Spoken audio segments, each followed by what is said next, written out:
What's up? It is about that time to go live. Hug your beard. We are here, man. Welcome into Auburn Addicts TV. Welcome to another episode of Have You Heard, aka Auburn News Today. How we bring the news to you from Auburn, all Auburn Sports. And I have my man who is fluffing up his headband. Nick Frazier from the Water Cooler Talk podcast, ladies and gentlemen. What's up, Nick? Chillin'. Tell the mic. Tell me how you doing, Nick. How you doing, man? How you doing? I'm doing well. How about you all, man? I'm here making it. Everything's going good. Okay, man. It's going good. Stacking days on top of days. Stacking one day on top of another day. Stacking one day on top of another day. That's all you can do. Keep your head above water. That's it. Keep your head above water. That's all you can do. Head above water. Stack one day on top of another day. That's what I'm talking about, Nick. That's what I'm talking about, man. So he's stacking days, man. That's it. What's up, Huggy? How you doing, Huggy Beard, man? Got my man Huggy Beard in here, man. Yeah, it's about that time, man. What's happening? We just chilling, Huggy, man. We just chilling, man. We want to talk some Auburn news, man. We want to talk some recruiting. We want to talk some basketball, man. We want to talk some football rules today, man. This is gonna be a good one, man. This is gonna be a good one, man. It's on Auburn Football University, Auburn Addicts Football University today, man. What's up? Jonathan Taylor. What's going on, JT? Tell you, man, Jonathan Taylor, man, that sound like a blues singer, man. Sound like a blues singer, man. It is. It is. Yeah. It is? Okay. Yeah, okay. Yeah. All right. It sound like a blue. Wait, there you go, Nick. What's up? Hey, yo, TJ. What's up, my guy? What's up? What's up, King Richard? What's going on with you? Ain't nothing. Chilling with us, man. Hey, man. Bounce between them chats. That's what I'm talking about, man. That's what you do. That's how you do it, Huggy. Bounce between the chats, man. Keep that thing bouncing. All right, man. Let's get to it, man. Yes. Auburn News Today, Nick. Let's get to it, man. Auburn basketball. 92-81 over Ole Miss, man. Nick, yo. Talk to me, man. Did you see it? Talk to me. I was okay. I didn't get a chance to see it because the game was yesterday. And I was covering the Senior Bowl, and they had it on in the press box, but I was focused on the game, so I got you. For understandable check what the score was, but I didn't get a chance to see it. Didn't get a chance to see the game. You are excused. If you were covering the Senior Bowl, you are excused, my man. Yeah, man. Auburn 92, Ole Miss 81, man. My boys, Auburn Tigers pulled it out over Lane Kiffin's boys, man. Put in the chat, man. I put online, man. Auburn's boys are just better than Lane Kiffin's boys, man. Yeah, man. That's what it is, man. So, my man, Bruce Pearl goes into Oxford, Mississippi. He go into the sip, Nick. You know what I'm saying? Just drunk all the Kool-Aid. He did. Look at that score, he did. Came in there drunk all. Hey, no cap. Like Bubba Mama said last week, no cap. Bubba Mama said, no cap, man. I thought Auburn, might be the one Auburn drops because I'm just trying to set myself up. Yeah, I thought they would. You know, they beat Alabama at home. Ole Miss beat Alabama at Alabama. So I was like, okay, this might be the one. Because I'm just trying to prepare myself mentally for a loss, man. We've been winning. We've been on the streak, man. We're only lost one game this season, man. We're undefeated in the SEC. So I'm trying to set myself because I know it's hard to just go undefeated, man, the rest of the way. They can do it. It would be great. But I'm just kind of maybe trying to prepare myself mentally, man. Because, you know, my brother be calling me, man. You know what I'm saying? He looking for Auburn to lose, man. Since they beat Tennessee, man, he kind of looking for Auburn to lose, man. Then I got to deal with Tite on Wednesday, man, on Iron Bowl debate. Got to deal with the Alabama fan, man. He's sitting waiting. He's waiting for Auburn to lose, man. Believe that. He's waiting, man. So box scores, Janai Broom, man, 20 points. Dylan Caldwell, 10. Chad Baker, 18. That's what I'm talking about. Denver Jones, 16.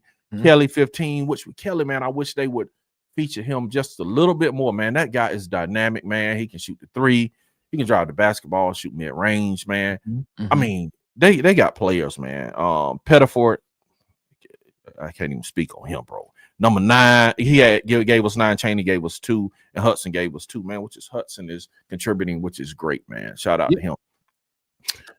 Auburn basketball, man, still number 1, dog. And shouts out to Janai Broom, man. He's up for Player of the Year, man. It's down there. They say it's down here. Him and what's my man name at Cooper Flag. Cooper Flag, man. So it's down to Cooper Flag and Janai Broom, man. How you think it's gonna go? Do you think he's gonna win? Do you think they're gonna end up giving the Cooper Flag? Right now, man, I can't argue with the commentator. He was like, it was very close, which I think it is, but he was like, and this made me mad. He was like, I give the nudge to Cooper Flag because when they went head to head, Cooper Flag, he was in the 20s and Janai Broom didn't really perform. So he boiled it down to the head to head between Duke and Auburn, and he was like, that's why I give Cooper the nudge, because they have played each other and Cooper did perform better in that game than Janai did. So I'm like, but he had a point. So what do you think? What do you think? I mean, to be honest with you, that's how we look at it when we look at other sports, you know, what the head to head was. So we look at how they competed with each other head to head. So I mean, if you want to use that logic, it makes sense. But the right logic to use, it depends on who you ask. Sure. I agree. But then I look at this, and this is what I was telling Asia, man. What I look at too, Nick, is Janai's playing in a harder conference. You know what I'm saying? So that I think the pendulum should swing to him a little bit more, because, man, look how many SEC teams are in the top 25 and how many are projected to go to the tournament. It's a lot, man. So he's playing in a much tougher conference, man. Week to week, man, he's playing much tougher competition. So to me, from that standpoint, head to head, yes. But when you look at the conference strength of schedule and what Janai Broom have to deal with every night, I would give it to Janai Broom. And I know Stan is gonna pass out.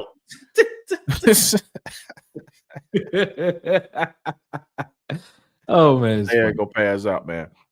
Nick, let's talk some Auburn recruiting, man. Man, with Marcus in the background. Yeah, I got Marcus on the, you know what I'm saying, Marcus on the graphic. You know what I'm saying? Marcus, that dude, man. So Nick, 5 Adam was asking us about Auburn recruiting, specifically in-state. He asked about our recruiting as well. I forgot to mention that. He asked about our recruiting and in-state, but we'll do it. That was up. All right. Holla at me, man. What you I give you an overview and you can get an in-depth view. For the 26th class, Auburn is number 7, currently ranked number 7. In-state, they have the 5, 9, and 11. That's 3 of the top 11 already they have and committed. And for reference, Alabama only has 1 in-state recruit. Well, they only have 1 recruit so far, man. He's the only guy. Yeah, and he's the number 7 player, which he was just at, as we'll see later. He was just over at Auburn visiting. So Nick, what do you have on the recruiting front, bro? Talk to me. Yeah. You mentioned that Zion Gibson, the only recruit from the in the Alabama class 2026, was at junior day this previous weekend, but weekend before this past one that just went by. He was there. Caden Prothro, the number 2 tight end, who didn't actually get a chance to get to junior day, had his official visit this past weekend at Auburn. Said he liked it, man. He said he really likes how Auburn runs things there. He said the coaches are great. Just to give you measurables, he's 6'6", about 207, 208 pounds. Okay. And over the last 2 years, I think he's had roughly about 92 catches. Just over 2,000 yards receiving and about 26 touchdowns, if I'm not mistaken. No, my bad. 34 touchdowns over the past 2 seasons. So that'll be interesting to see, man. Also, be on the lookout, 4-star running back Jay Lamar from Georgia.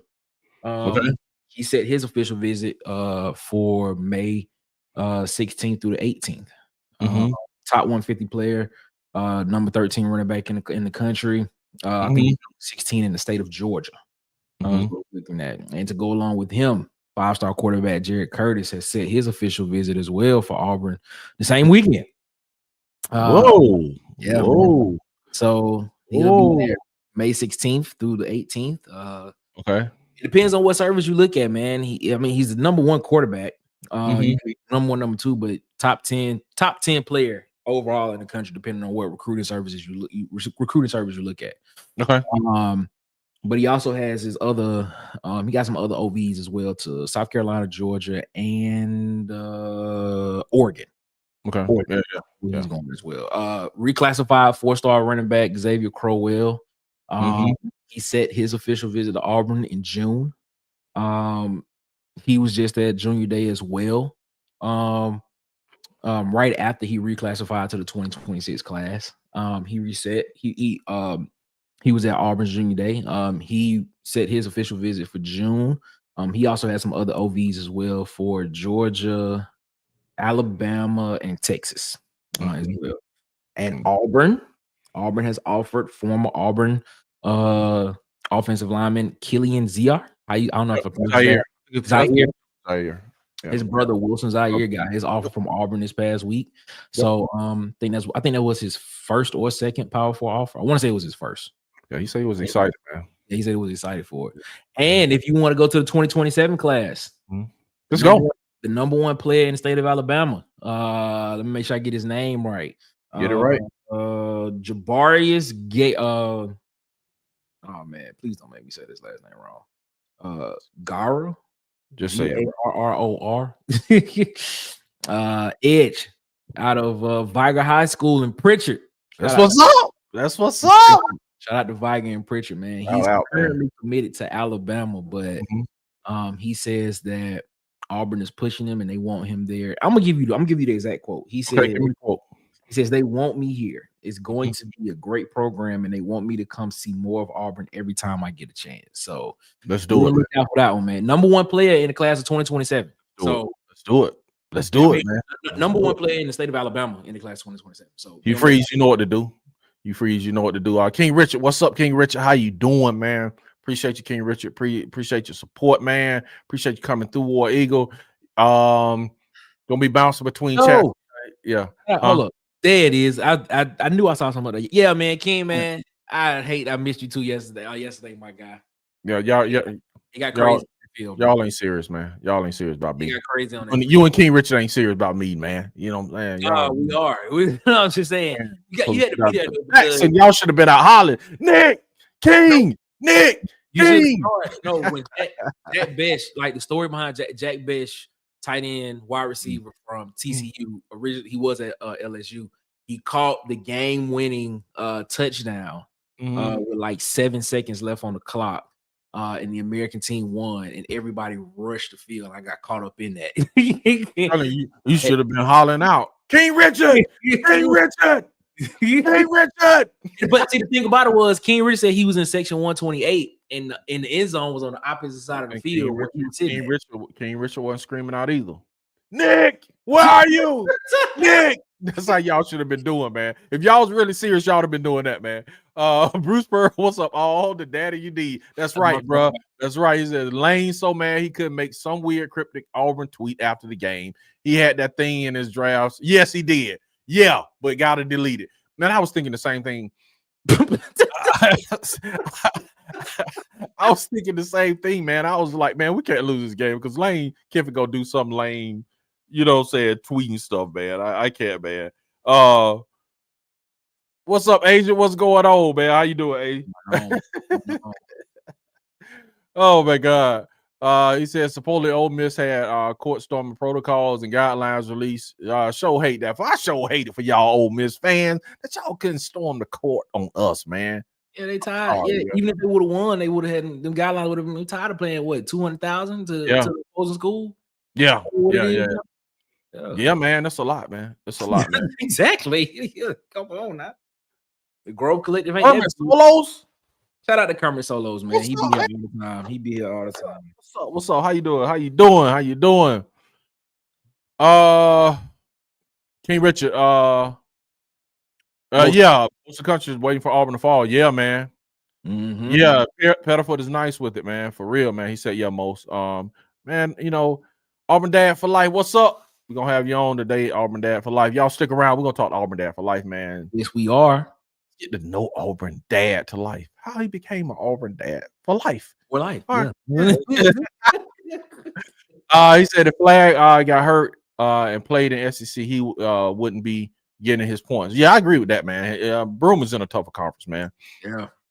So we're not just going to talk about the fact that Flag playing against a 6-pack of cupcakes instead. Wow. Against the best teams. Yeah, we own that 10-2, man. We own it. I agree with you, man. And Janai isn't getting any of the whistles flags. Yep, for sure. You are correct. So fam. War Eagle, yes, I'm on both channels. Appreciate that, man. We surely appreciate that, man. We appreciate you on both channels like that, man. That helps both channels. Yes. Huggy Beard, here they go. The Huggy Beard himself. They are hugging in the chat, shaking hands, bro, hugging. You know what I'm saying? Doing all that, man. So CJ de jour. I didn't get tongue tied, Nick. That's what's up. That's what's up. What's up, CJ? Nick, he said he understands you was busy, man. He understands. We was busy. Tell you, look, man.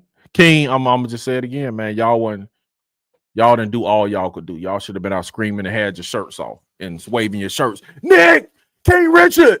If you really, that's what y'all should have been doing. Okay, Auburn Dad for life. So who team was Hunter on? He's asking. He's on the American team. All three Auburn players on the same team. So McLeod, Asante, and Jarquez were all on the same team. McLeod did not play. Even though he practiced all week, he did not play. He did not play. He sustained a groin injury, and did not play in the game on Saturday. But Asante had him a game. Asante played all 4 quarters and played majority of the game. Jarquez was in on kickoff, and then we did not see him again until the 4th quarter. He had a big catch. I'm telling you, this week Jarquez's stock rose, in my opinion. Like all 3 of them stock rose. But if I had to pick the one that rose the most, I would probably say Asante. But Jarquez stock rose a lot for the simple fact of he showed that he could catch the ball, and I think throughout the week, I think I only counted unless the ball was thrown over his head and it was uncatchable. I think he probably dropped like a true drop maybe twice, maybe 2 drops throughout the whole week. Man, Jarquez, that dude, man. It's just, man, Jarquez was underused while he was at Auburn, man. And then, due to the fact that we were improving the offensive line, it was the same kind of deal with Tank, bro. Tank was really so much better than what he showed at Auburn, because we had transition in the offensive line. Same with Jarquez, and philosophy changes. I hate it for Jarquez, man, that he could have done so much more, man, if they would have just put the offense around him and circled it around him, made him a centerpiece in the offense and let the offense run through his hands. That's just my opinion. That doesn't mean it's right. Yeah, when I talked to Jarquez, I talked to him. I just asked him, I said, man, how's the week going? He said, man, he basically said the week is going pretty good, man. Felt like competition and everything was going well. And I asked him about it because I noticed that he was wearing gloves. We never really saw Jarquez wear gloves at Auburn. And I asked him about it. He was like, yeah, man, I got to do what I got to do to catch them football. Got to make sure you put some, whatever you got, put some Elmer's glue on that thing. The white white glue we used to use at school. We'll put it on now, Jarquez. He said, Cambridge says Senior Bowl was great. Chris Law, the wide receivers Auburn has, Jackson Arnold will ball out next year. Hopefully, man. This is the question we've done recruiting, done basketball, and this is the question I want to throw at y'all, throw at you, Nick. And throw to the chat. Man, do you think it should be a package for Deuce Knight next year? No. Do you think it should be a package? No. And okay. Do you think it should be a package? Or if you could, would you put a package in? No. Okay, we'll get to that. Y'all marinate on that, and I'm gonna get to the comments, and we'll go on that. The wide receivers, they're ball out. DC say y'all, they ain't really want it. He said, DC say y'all didn't really want it. Hey, y'all didn't really want it. Because if it was me and Huggy, if I said Huggy, meet me at the Walmart, guess what? I'm getting on the intercom. Huggy, I'm here. Where you at, Huggy? Make sure you know what I'm saying. Y'all really didn't want it as bad as y'all say y'all wanted it, Nick. Chris Law said Auburn will be in the Final Four, man. No, I'm not laughing at Chris Law. Yes, I agree. I think Auburn would be in the Final Four. I'm laughing at what was before that. Yes. Okay. Yeah.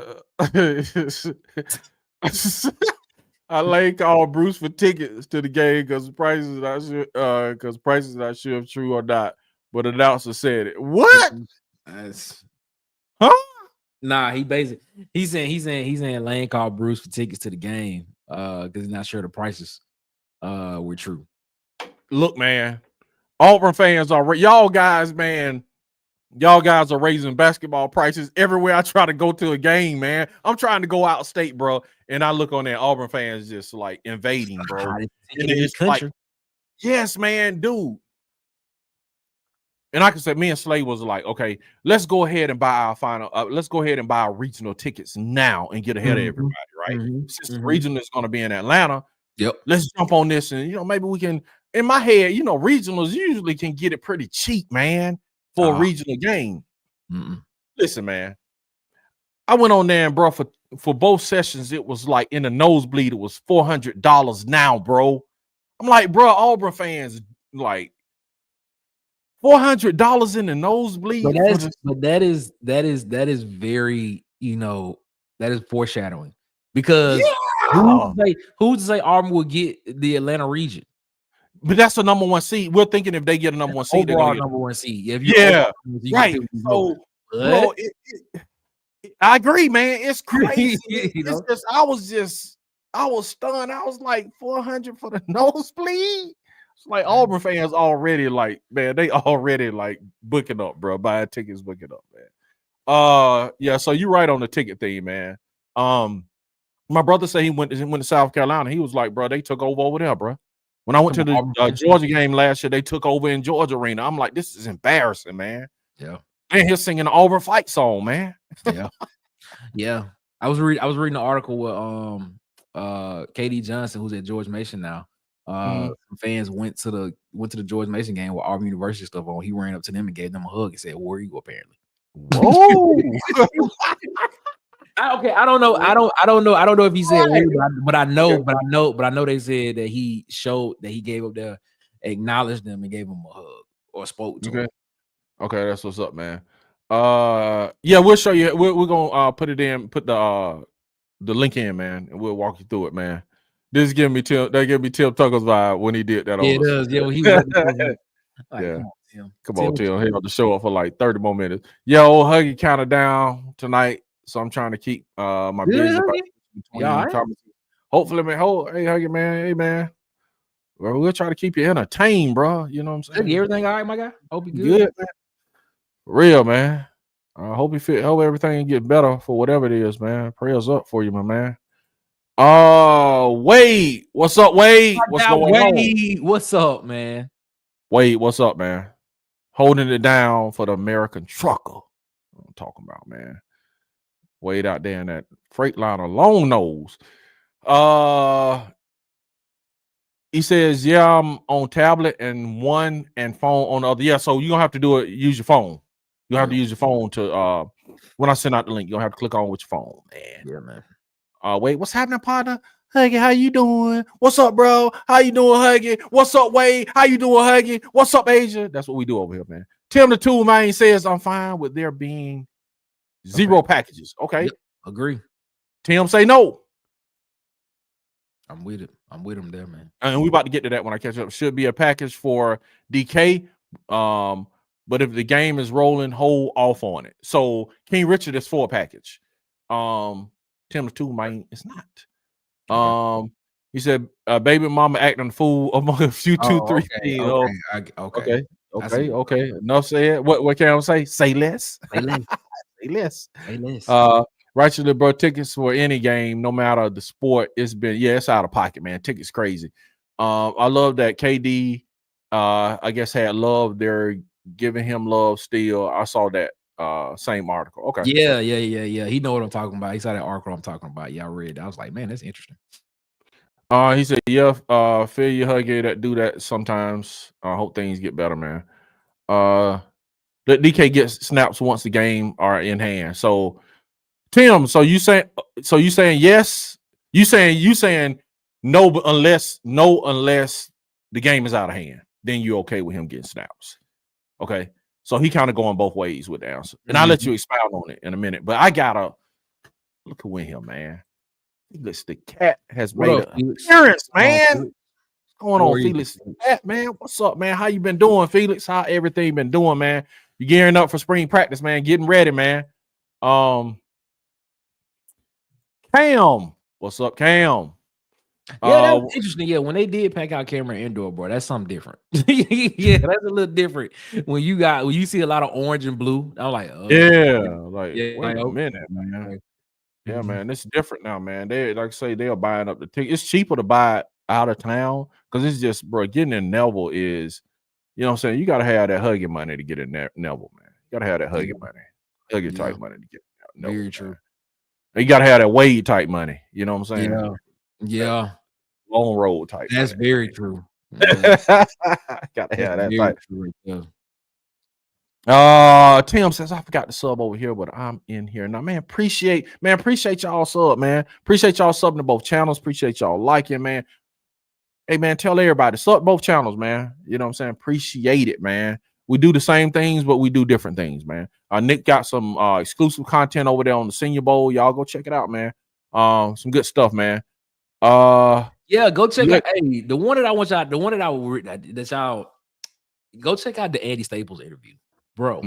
It's about a 10-minute interview. Go check that one out, man. Got a chance to talk to Andy Staples down here doing media days.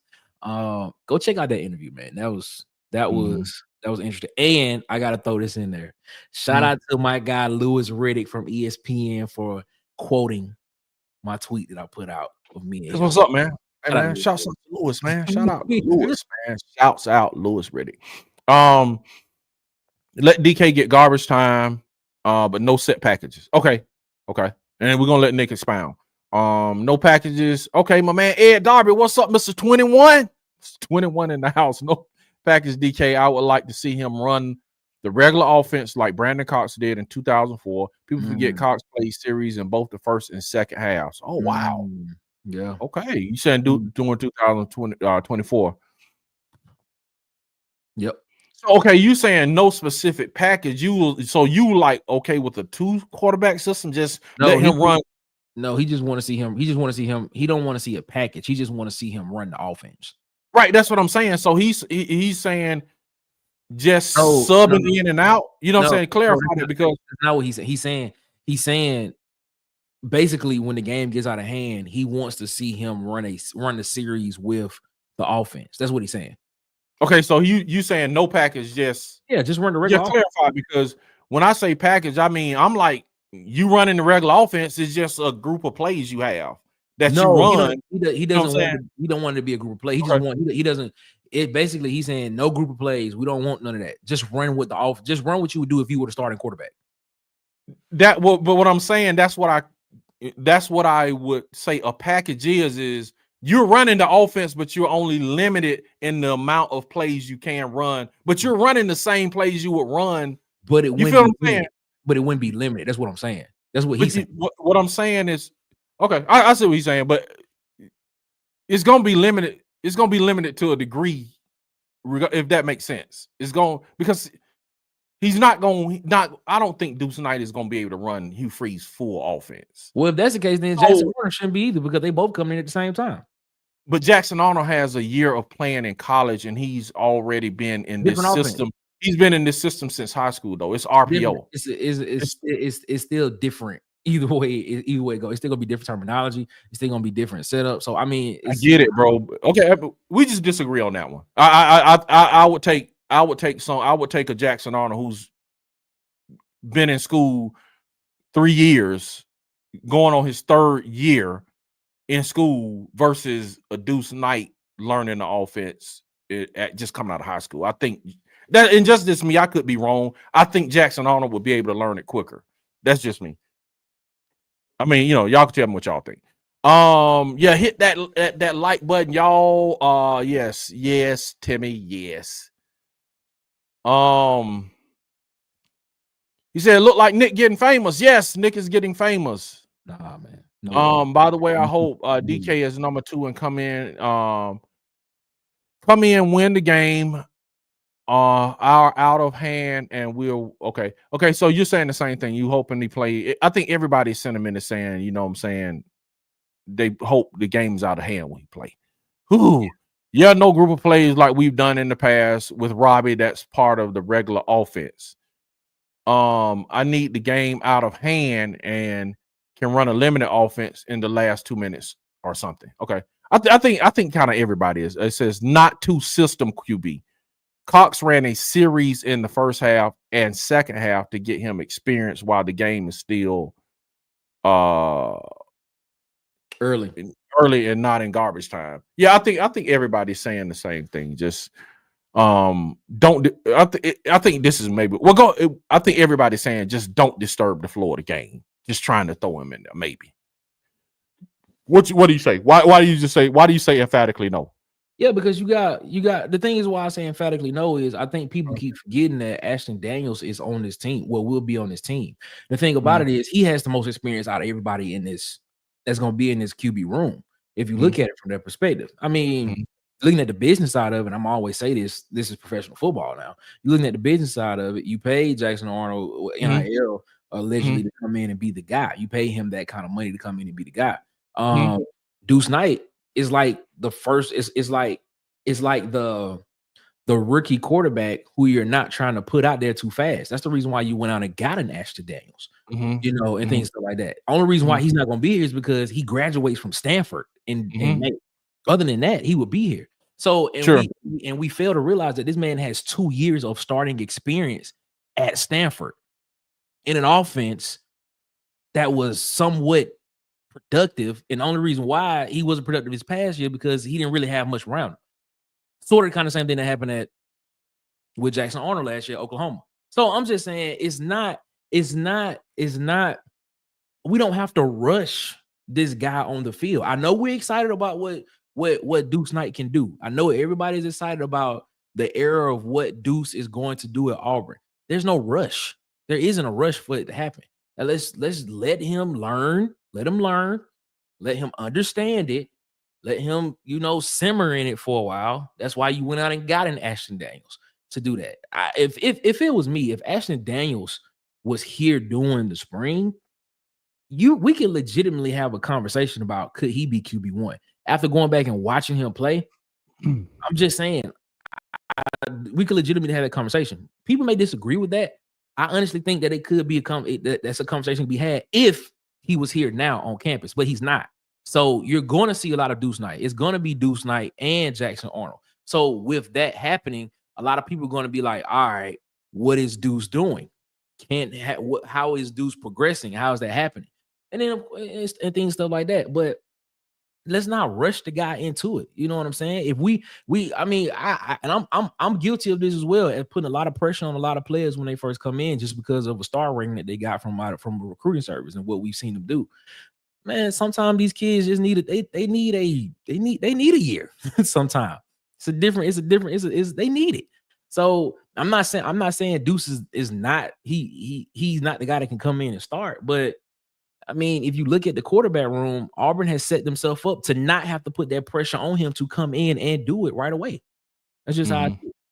Well, I think I'm gonna go with the chat on this one, man. I think if there's time to play him, I don't think we should do a quarterback, shuffle thing. I agree with Ed. I don't think we should do a two quarterback system but I think, and I don't think it would be a 2 quarterback system because I think both are comparable and can do the same things because Jackson Arnold can run as well. He's dual threat guy. I'm gonna go with the chat on this one. I think if there's time, if the game is out of hand, I think you should put Deuce Knight in as much as possible because this day of NIL, man, people want to see the future.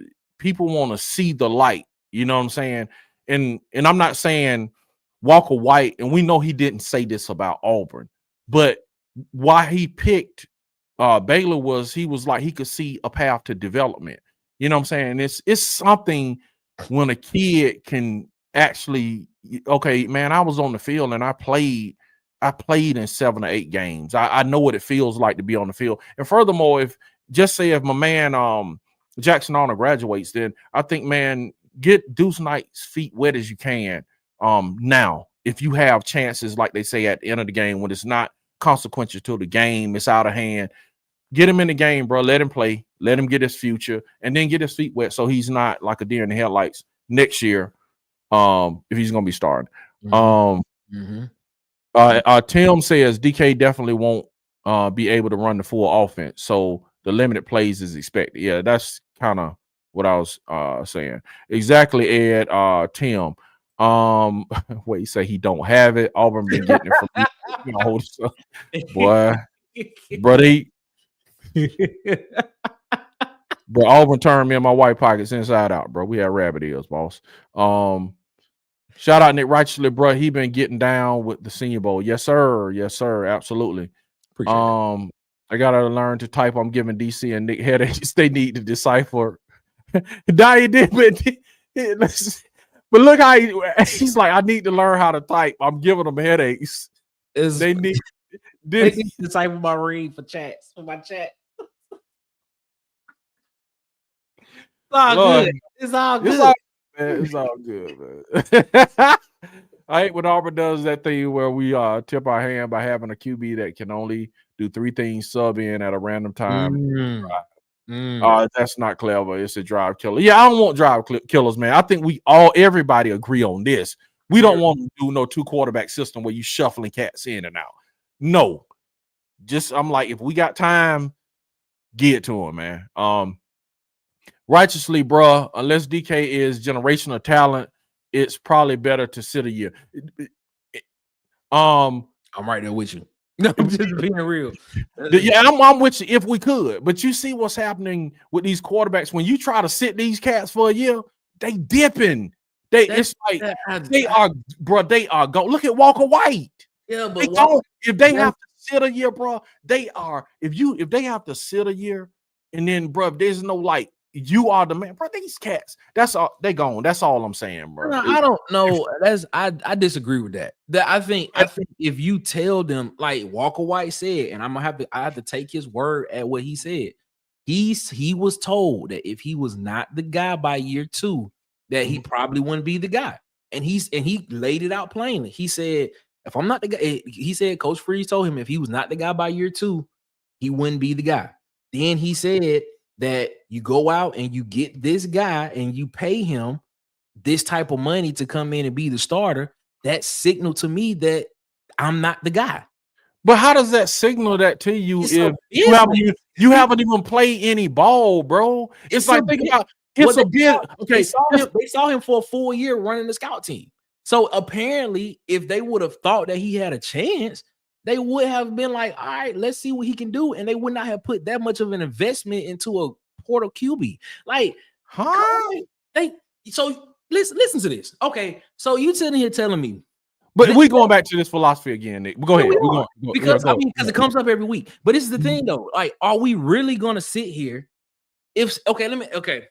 You work a job, right? You come in and you're like, the guy in front of you is like, all right, man, this is it. I'm retiring. I'm gone. Okay. I'm gone. All right. And you are next in line for the promotion. Correct? Okay. You're like, all right, I'm next in line for promotion. They brought me here because when this guy leaves, I'm next in line. I'm next in line to take his job. I've been learning this, for these couple of years. Okay. He retires. But then they outsource a guy from a different company to come in and take the job that you were supposed to do, that you were being promoted to. Wouldn't that send a signal to you like, yeah, they don't want me in that job? They want no, brother. But if they say it, see, there's a difference though. If they say it to me, yo, DC, guess what? We got another guy who's up from an outsourced company. And y'all gonna have to do a skills test to see who can win the job. It ain't like they're coming in and just placing Deuce Knight. Like you see the job, you're making right. No, hold up. Let me make my point. It's like you're saying it like they're just gonna place Jackson Arnold or somebody over him. Bro, it's still a competition. In that case, hold up. In that case, Nick, we would have never seen Hank Brown. You got to think about, even though they was paying throwing all that money, they benched him for Hank Brown. Hank Brown in that instance just didn't perform. If Hank Brown would have went out and threw 70% and won that game and then performed well the next week, we would have never saw Peyton Thorne again. Hank Brown just didn't perform. So it's not, so it is some component. You're not gonna just get paid, bro. And like you just gonna get paid and you just gonna be the starter because you get paid. It's not gonna work like that. It's not gonna work like that. It happens all the time. It happens all the time. Tennessee, this is we talking about college, but this is professional football now. I get it. It's professional. I understand that. I understand it. But at Tennessee, you had Hendon Hooker and them guys on the team. You brought in Nico, allegedly got $2 million. He was getting more than them. They played. They didn't just say, okay, we got Nico paying him $2 million. So automatically, because you're getting paid $2 million, we're just going to give you the starting job. You ain't got to compete. But did Tennessee bring in another 4 or 5 star quarterback after they brought in Nico? Yes, they got 3 on the roster behind him. This year, right? This year when Nico started, when Nico was the starter this year, they have blue chip players behind Nico, bro. But Nico was starting this year. He was playing this year. I get it, but I'm speaking about last year as a true freshman. But they didn't bring anybody. But why didn't they start him since he was making $2 million? That's my point. They had to get him on campus. They had to recruit him. He sat a year, Nick. He sat a year, Nick. He sat a year. So you mean what I'm saying? So you mean to tell me you don't think not another school was willing to give him $1.5 million, $2 million, $2.5 million? Yes, but the point I'm making to you is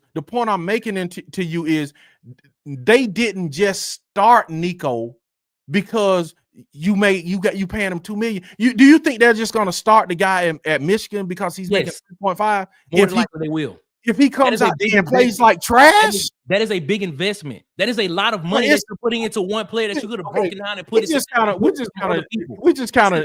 If you look at it from a business point, and I'm gonna say the same thing again. The Cowboys just gave Dak Prescott $240 million with $231 guaranteed. Do you think Dak Prescott is about to sit on the sideline? But it's not like college, bro. It's not the same thing because in college you're gonna have in the NFL, dude, when you go get paid that much money to a quarterback, usually your second quarterback is gonna be some cat that's maybe a journeyman or some cat that couldn't get he's there to get a clipboard. In college, when you recruit, you're always recruiting to replace who you have. It's not like that in the NFL because they have a salary cap. You follow what I'm saying? In college, you can stack 5-star quarterbacks year after year. In the NFL, you can't stack number 1 quarterbacks year after year because the salary cap in the draft. It's not the same. In high school, next year, I can go get another 5-star behind Deuce. I can get another 5-star. So you can get your whole roster with the same caliber quarterback. Look at Arch Manning, bro. Look at Quinn Ewers. Arch Manning had to sit. Let me ask this question. Arch Manning had to. Answer my question. Recruited another quarterback of that cable after Arch Manning, though. I guarantee you the quarterback they have. Yes, yes, they did. Yes. Right. Yes. But let me ask you a question. No, I'm not. Proving your point. Bro, they had Quinn Ewers. They had Quinn Ewers. They had Arch Manning behind him, and KJ Lacey is behind him. 2 years after Arch Manning was there, and the clear path was Arch Manning was going to be the guy next. But all I'm saying is, when you look at this from a business standpoint, I understand where you're coming from with stacking 5 stars and stuff like that. That's understandable. But when it comes to the business side of it, people are not about to allegedly put $1.7 million into a guy to sit on the sideline. That's not about to happen. And Arch Manning just sat on the bench for 2 years. Yeah, when you got Quinn Ewers in front of you. Who is worth more, though? Who is worth more? Who is worth more, Quinn Ewers or Arch Manning? Quinn Ewers, because Quinn Ewers. No, bro, no. He took him to the final quarter.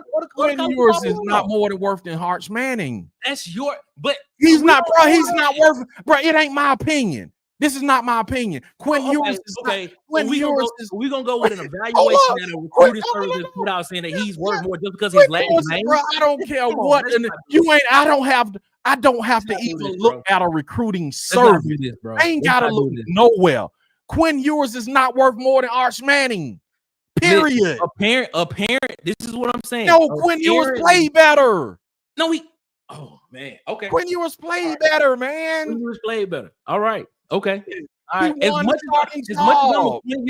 much as I'm a Quinn Ewers fan, Quinn Ewers did not have a great season this past year. He played great. That's not what I said. He played good. He played good in certain moments. That's not what I said. Overall, he was not better.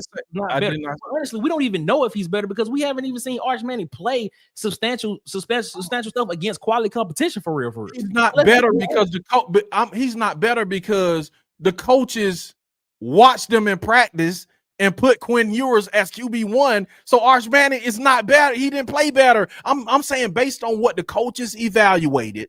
Do you think the coaches just watched Quinn Ewers them and was like, yeah, Arch Manning better, but we're just gonna play Quinn Ewers out here. Arch Manning is better, plus he's worth more money. But we're just gonna put Quinn Ewers out there for some. Bro, Quinn Ewers obviously he played better in practice. Let's be real. Let's be real about this. Arch Manning got that money because of what his last name was. Let's just be honest about that. It doesn't matter. There's a video why he got Marshall Manning throwing at the Pro Bowl, and they tell him this is the future, and they already offer him scholarship just because of he's what he's a teenager. He's not 13 yet. But you're proving my point, though. You're proving my point. I'm not proving your point. You proving my point about Walker White. Walker White was on the roster last year. Okay. And I'm going off of what Walker White said. Walker White was told that if he wasn't the guy by year 2, that he likely wouldn't be the guy. Then you go out and go get a guy who was a starter at a Power 5 school last year, who was a starter, and you paying him this amount of money. You putting that investment into a guy for him to sit on the sideline and come in and compete for real? Let's not do this. They're doing it all over the country, though. What I'm saying is, how can Walker White say he wasn't the guy when he never competed? Because, bro, what I'm saying is, you can, in this day in college football, man, every year, bro, the money is growing. So I'll say next year, what I'm saying is, what you giving Deuce Knight this year? I'll say this. The quarterbacks that are coming out in the next class, bro, how it's going, you're going to have to invest more in the next quarterback. So you can't look and say, okay, Deuce Knight can't look and say, because they gave him more money than me, they're signaling to me that I'm not the guy. It's the market. The market has everything to do with why they had to pay Deuce Knight more than what they had to pay Walker White. That has nothing to do with, you signaling a guy. The dude at Michigan State made more than his predecessor. All I'm saying is this. This is what I say. Okay. I'll say this. If you believed in Walker White, Walker White would have had a clear shot at possibly starting this year. When you brought in Jackson Arnold, and you allegedly, make sure I put quotation marks up here, allegedly paid this man $1.7 million to come in and be the quarterback of your team. Okay. You are not about to let allegedly $1.7 million sit on the sideline. Yeah. I'm gonna tell you this. Not about to happen. I'm gonna tell you this for Georgia fans. You are not about to have you are not you may give the rules that there's a competition, but in the back of your mind, most people know that's the guy. That's the guy. And I'm glad. Always go back. I'm gonna just go back to it. This is professional football. I'm glad for Georgia fans. Stetson Bennett didn't think that. I'm really glad for him. Came back. That's what I'm telling you. Stetson Bennett, he left, came back, and they still trying to put dudes in front of this dude, and he played better than them and took the job. It had nothing to do with star rating and money. Stetson Bennett, one of my point is Stetson didn't get the first look. He didn't get the first look. Stetson Bennett, this is the point I'm making. It had nothing to do with stars and money. Stetson Bennett took the job, bro. Just like Stetson Bennett took the job, Walker White could have came back and took the job. Like, bro, I'm performing better than all these cats you paying $1 million. What's up? Right. I'm not disagreeing. What I'm saying, so how can you say? I'm not disagreeing with you there, but what I'm saying I just don't understand how can you say the writing is on the wall when you never competed for something?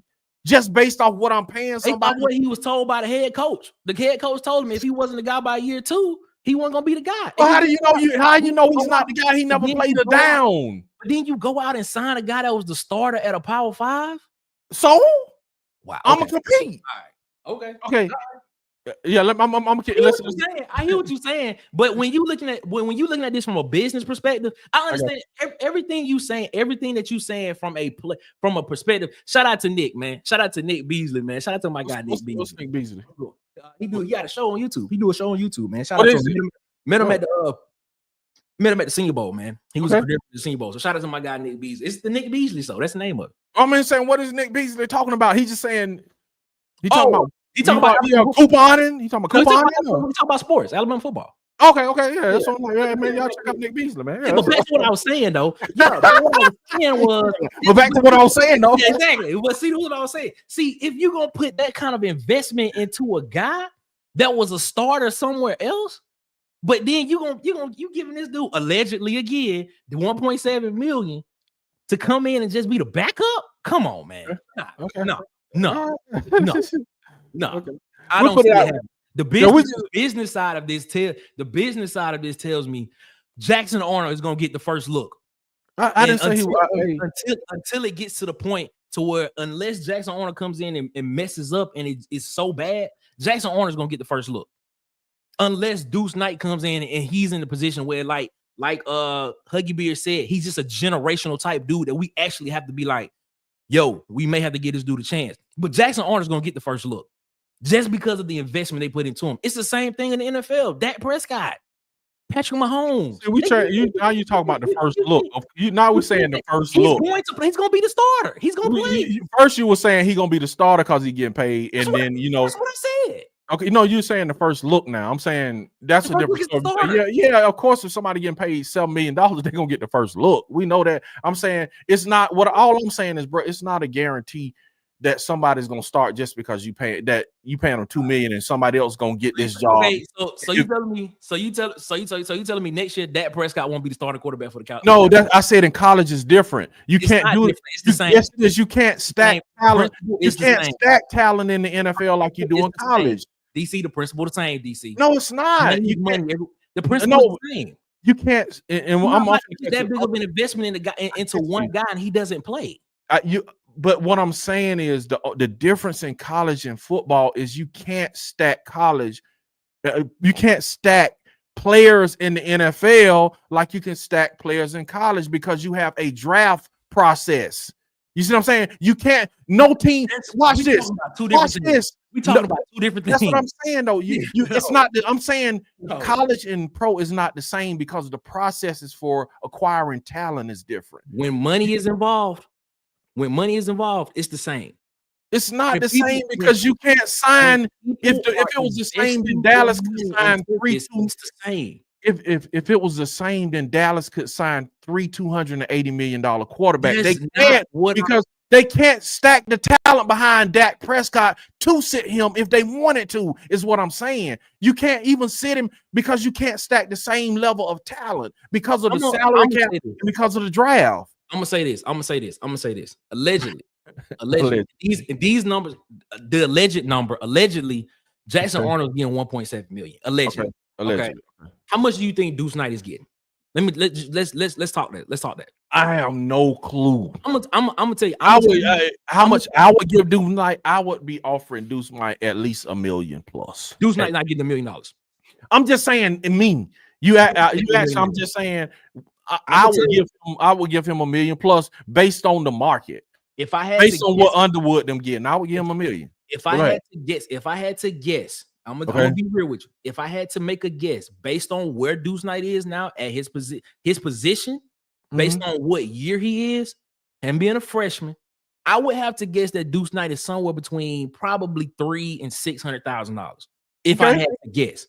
Now, if you looking at, and probably Ashton Daniels is probably somewhere lower than that. It could be in the same range.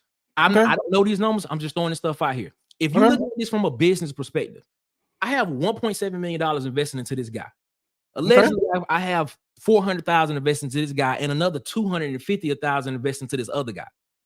I'm gonna let the $400,000 guy start over the $1.7 million guy that I brought in because the other guy that I recruited the year before basically told us in an interview with another outlet what was told to him. I'm gonna let the 1.7 million. I'm gonna let the $400,000 guy start over the $1.7 million guy that I brought in. He plays better, yes. No, because you got to think, man. It's more riding on the line than just you paying somebody. Hugh Freeze's job is on the line, bro. If Deuce Knight come in and lighten it up, he's gonna play over Jackson Arnold because Hugh Freeze's job is on the line. Okay, you see what I'm saying? If my job on the line, bro, if I'm paying this guy $5 million and this guy I'm paying $2 in food stamps, if he play better, bro, why they gotta be food stamps? I'm just saying, if he making $2 in food stamps, bro, if he play better, I'm paying him, man. My job on the line, bro. You making me do this, man. Why gotta be food stamps? Why gotta be food stamps, though? Man, hey, it is what it is, bro. I was on food stamps. You know what I'm saying? We gotta sell them. We gotta sell the food stamps. We gotta sell them. Hey, my family was on food stamps, so we made it out. We made it out of there. So you know what I'm saying? It is what it is. Good. Yeah, was okay, man. This is great, man. I appreciate the back and forth, Nick. I appreciate that, man. It's good stuff, man. It's good. I love these type of conversations. I love it, man. It's awesome, man. It's awesome. Different points of view, man. I love it. If you got 2 QB, you have none. Yeah, I agree with that. The legend Nick, it was cool getting to meet him this week. Y'all do great work, man. Hey, appreciate that, man. The legend, man. This man became a legend. They can play 4 games. Let him play them. That's too much, bro. Nick, I appreciate that. That's a lot, bro. They can play 4 games. Let them play them. Okay. If they bought in 1 year QB versus 2 year, Jackson Arnold, I think White stays. Okay. He was a scout team, not even first 3 guys. Yeah, you're right about that. It's making my point. Shout out to Seahawks. They eventually gonna put it in the NIL deals that poor play or losing your spot will result in the school being able to recoup some of the money. Both of y'all got a point righteously. What's up, Martin? We have our starting QB, the future QB, and 2 clipboard QBs. Okay, that's hilarious. That's kind of hilarious. 2 clipboard QBs, man. That's bad. It said those guys were true freshmen. This guy has a year of experience. I agree with Nick on this one. Okay. 2023, Joe Milton started. Nico redshirted. Tennessee has not brought in an elite QB after Nico. Check QB roster. Tell me who they got. Both the QBs both the QBs in 2024 and 2025 are rated 4-star 91. They're 4 stars. They're blue chippers. Read the last part. Read the last part. He said elite QBs are rated 97 or above. Thank you, bro. Hold up, bro. A 4-star QB is, bro. He's a blue chipper, dog. We just talked about blue chip rating. When we name blue chip rating. When you name blue chip rating, bro, you don't go on if they're rated 91 or 97. We already talked about blue chip rating. Hold up. If you have over 50% blue chip rating, you usually play for a national championship, bro. A 4-star is a blue chip player. We can get into semantics, but a 4-star is a blue chip player. Bro, those quarterbacks behind him are blue chip players. Got a point, though. Ed got a point. What is the point? They're blue chip players. You're right. I'm not disagreeing with you. What are we talking about? I said, I'm not disagreeing with you. They stacking blue chip. They are blue chip players. What are we talking about? All of them ain't rated the same, though. They are blue chip players, though. Okay, I'm gonna keep going. You're correct. They are blue chip players. You're correct. Keep on going on. You correct. If Quinn was on Texas QB this season, he'll be Martin. Thank you. You want to know why he will be there? Hold on, who we talking? He said if Quinn Ewers was Texas QB this season, he'll be QB number 2. And you want to know why? Because they paying Arch Manning, and they are not about to let Arch Manning keep sitting on the sideline. Trust me. I'm just it's bro. He does, but what I'm saying economics. It's the business of it. But he sat a whole year, so by your rationale, he should have been starting this year. Is what I'm saying. They weren't about to let it sit for another year. No. By your rationale, by y'all, whoever agrees, by your rationale, Quinn Ewers should have been on the bench and Art should have been playing. You know, they was trying to get rid of Quinn Ewers last year. That ain't the point. Quinn Ewers played a full season, bro. Explain to me why Manning wasn't playing. Listen to this. Quinn Ewers got hurt at the beginning of the year, right? Yeah. He got hurt at the beginning of the year. If I'm not mistaken, I believe he sat out 4 games. Uh-huh. I don't know. I read some Texas stuff. They said Quinn Ewers could have came back after 1 game. That's what they said. Okay. They said he could have came back after 1, maybe 2 games. He sat out like an extra, I want to say it was 3 or 4 games. He sat like an extra game or 2 just to see what they can get, just to see what they got with Arch Manning. Yeah. They are not about to let money that they've invested into a player. So it's the same principle as it is in the NFL. We're not talking about stacking guys. I'm not talking about that. I'm talking about the investment that you're looking at it from a college perspective. You're looking at the boosters, the boosters, the collectives, the program has invested in a guy. If you look at it from the NFL, what an owner has invested in a guy. They are not about to just let that amount of money just sit on the sideline without knowing what it can do. All right, I'm gonna go back to this, and I'm gonna hit these. Like, okay, Ed said 2023 Joe Milton started and Nico redshirted. That happened. By your rationale, why did they sit Nico on the bench paying him $2 million? Why didn't Joe Milton just leave and be like, oh, I see who y'all invested in. Y'all invested in Nico. I'm out of here. He could have did the same thing Walker White did. Well, y'all invested this much. See what I'm saying? Joe Milton wasn't the starting quarterback the previous year. Hooker was. If you look at so Joe Milton could have been like, man, y'all paying this dude $2 million. I'm out of here. If you look so why did they let Nico sit and then play him if they invested $2 million? If you look at that situation right there, Joe Milton only had 1 year left. After that, he was gone anyway. He was gone. That ain't what I'm asking. What I'm asking is why did they let Nico sit on the bench if they were paying him $2 million? I'm answering the question. Okay, go for it. Joe Milton, if you all know, was the starter. They brought in Hendon Hooker for Virginia Tech. He took his spot. Joe Milton stayed, knowing that, look, he gone. This guy they bringing in behind me ain't gonna be ready, but they paying him as if he's gonna be the guy in the future. Now that $2 million probably ain't per year. That $2 million probably over 2 years. We don't know all the details of this. Stuff. I'm just gonna be real. They saying this is $2 million a year, bro. If it is, wow. But if it is, shout out to Nico. Congratulations, because the way I'm saying. But here's my point. Here's my point. They invested that money into him. Okay. Joe Milton had 1 year left. Okay. Maybe the plan was, I don't know what the plan was. Maybe the plan was, all right, Joe, we'll get you in. We know what you did. You lost your job. We'll get it in and we'll start phasing Nico in towards the end of the year. Of Joe Milton last year. We don't know what it was. Maybe the plan was for them to come in and compete and see what was up. And maybe Nico just wasn't ready or something like that. Maybe he was. By your rationale, you saying if you're paying $2 million, you should be playing. That's all I'm saying, bro. Just because you're making $2 million doesn't mean you're gonna play.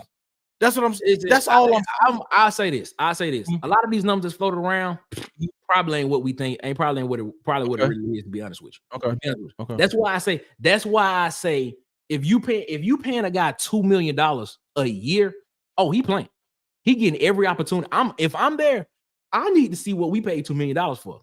I need to see what we paid $2 million. Let's throw him in there. Let's see what's up. Let's see in practice. Let's see what you're doing in practice. Let's see what's up. Can we put him on the field to play?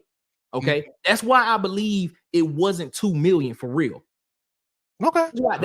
That's why I believe some of these numbers are kind of just some of these numbers are just astronomical. They're just hard to believe, to be honest with you. Like when we hearing $2 million, maybe it's $2 million over 2 years, maybe, or something like that. But that's not the discussion we have. The discussion is, if you look at it from that perspective, Joe Milton had 1 year left. It's not like what Walker White had. Walker White was the scout team guy, and technically, if we want to be real, Jackson Arnold has 3 years of eligibility left that he can play. Not 2. He literally has 3 years of eligibility he can play if he wants to. So, and the thing about it, Walker White said it. He was trying to find a clear path to play. And I'm not gonna sit here and what the man said was he was told that if he was not the guy by year 2, he probably wouldn't be the guy. And when they went out and got this guy in the portal, it signaled to him that he wasn't the guy. And they was paying him that type of money to come in and be the guy. That's the part I don't understand how they're going to get another quarterback. They gonna get a quarterback and pay him, like I said, based on the economics of the game. Each year you're probably gonna pay a blue chip quarterback more and more and more. You know what I'm saying? I don't understand like how you can look and be like, this signaled to me that I wasn't the guy based on how much they paid because of what he was told during his recruiting process. You haven't gotten to year 2 yet. You know what I'm saying? He haven't even played in year 2. You know you're not the guy. This was gonna be his year 2. Right, but I'm just saying, how do you know you're not the guy, bro? Unless because you just because they went out and paid Jackson Arnold that allegedly $1.7 million. But how did it makes sense? Okay, but okay, okay. It says you have to come. Felix says you have to compete for the position. No two ways about it. He says Walker White was scared of competition. He said it in the interview.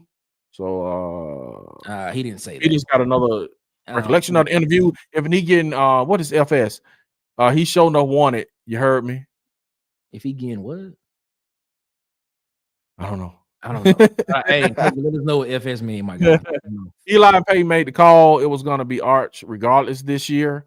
LOL, I love the back and forth truth, man. It's a respectful back and forth, man.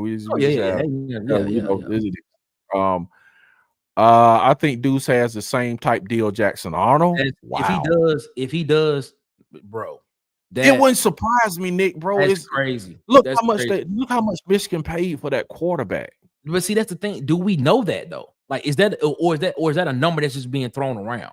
Like, are these numbers confirmed? Like, because ain't nothing really what we saying is confirmed, man. So it's just like unless you sitting in the room, it's like then you know what I'm saying. It's nothing you were, these numbers are being recorded by credible sources. I'll say it like that. These numbers are being reported by credible sources. Okay. All right.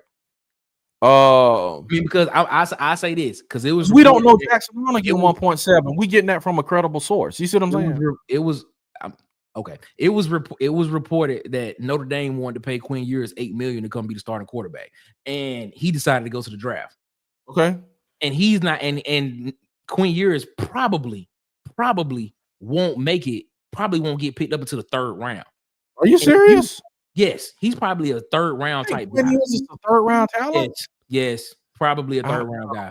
Based on the way the draft is set up this year, he's probably a third round guy. He's the day two guy. He's day two on that one. But this is the thing: a day two, what his contract would look like as a third round guy compared to making $8 million 1 year at Notre Dame. But that's not good economics. So I'm pretty sure that's the reason why when I hear these numbers, I'm like, the math ain't mathing. The math ain't mathing. It ain't mathing. Yeah, but it would math if Quinn Ewers has already been told by his agent and people that he is going to be, in the first round, second round talent. You see what I'm saying? It depends on what he's projected at. I don't know what he's projected at. You know what I'm saying? Or where he's projected for. Wow. So he said he thinks Deuce got the same type of deal. The question I have with this debate, who is started at Colorado, Salter or Juju? Salter. Thank you. That's a good point because Juju probably is making more than Salter. So I would say Salter is probably going to start. It's the same thing with Nico. Salter got 1 year left. But that ain't the point. The point that Ed is making is that you're not going to just play somebody because they're making more money. Yes, you do sometimes. But yeah, you saying sometimes, but that's what I'm saying. That's not the end all be all. It's like in Colorado, Salter is probably going to be starting. Juju is probably making more money. Okay. All right. That's just Ed. That ain't me. That's Ed. He said, if you're playing a $2 million transfer QB, I agree. He is playing. Okay, probably not playing paying maybe a recruit coming in, even though he is getting paid. Playing a recruit coming in, even though he's getting paid more. So Ed, you're saying that if the recruit is playing better, you still play the $2 million quarterback? That's my question. It happens all the time. It's just the financial parts of it. It happens all the time. Okay. Nico was rated a 105.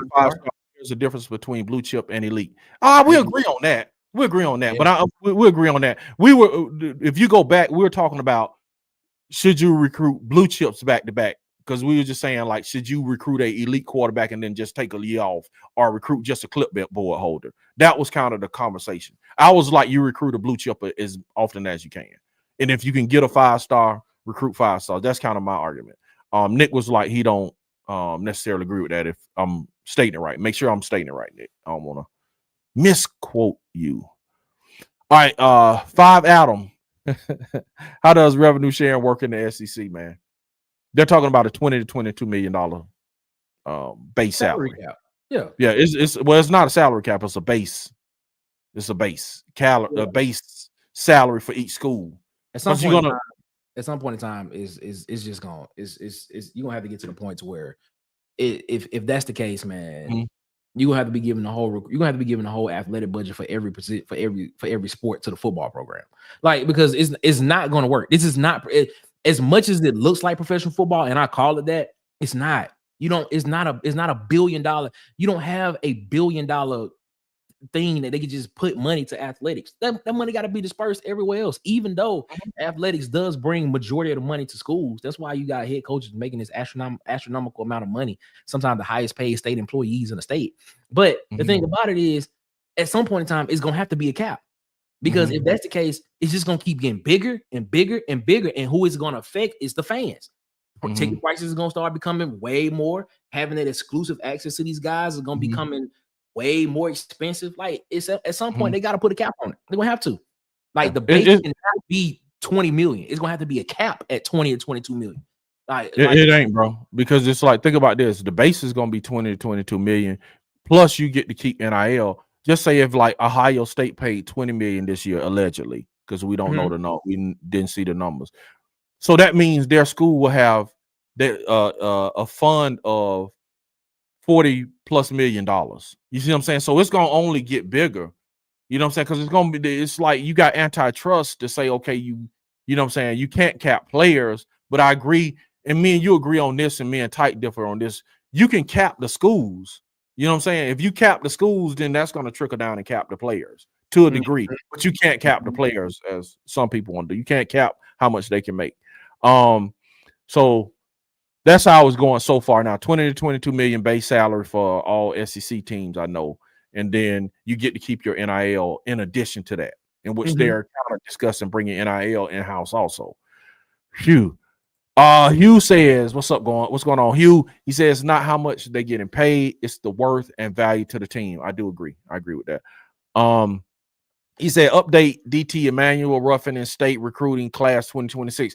5 Adam, we did that for you at the beginning of the show, man. We dedicated a whole session to updating the 2026 class. Yeah, but on Emmanuel, he just picked up an offer from Mississippi State. I do know that. So. Okay. So that's complete.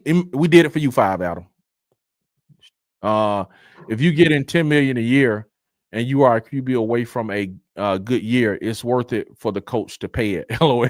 Yeah, no, I don't agree with you. I'm not disagreeing with you there, especially if you prove it. I agree. Okay. With you. Ed Darby says you play the best player, but a transfer coming at 2 million is going to play unless he is trash.